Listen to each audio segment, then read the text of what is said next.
Hi, I'm Teddy Burriss, your LinkedIn Sales Navigator strategist, trainer, and coach. And the question I'm going to answer is, does anybody refuse a LinkedIn invite even if they don't feel it's blatantly spam?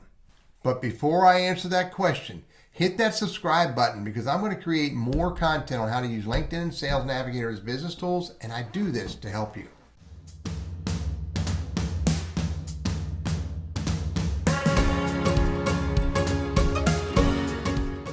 So here's my answer. Yes, I will refuse a LinkedIn invite even if it's not blatantly spam. Now let me explain this to you. First of all, I'm very purposeful about who I connect with. I want to connect with people who are relevant to me in lots of different ways, not just what I refer to as my target audience or most important viewer. I want to connect with people for life, business, career, community, etc., etc. But the word is relevance. And if they're not relevant to me in some way or another, I don't have to accept their LinkedIn invite. Listen to the words. I don't have to accept it. Most people feel somewhat obligated to hit the accept button, thinking it's no big deal. But there's two reasons why I don't want to connect with people who are not relevant to me.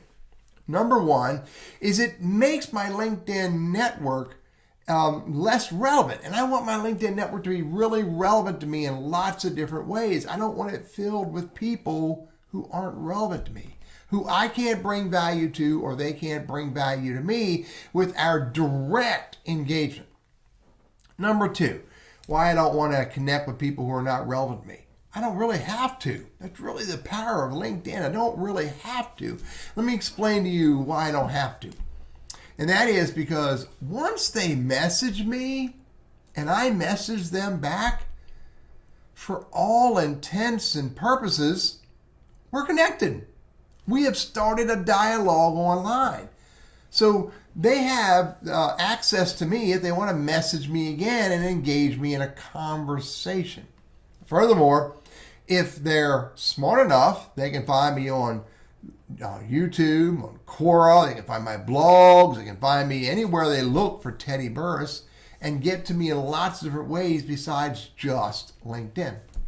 Now, I have a very deliberate process for managing my LinkedIn invites, and I work on this very deliberately at least a couple times a week.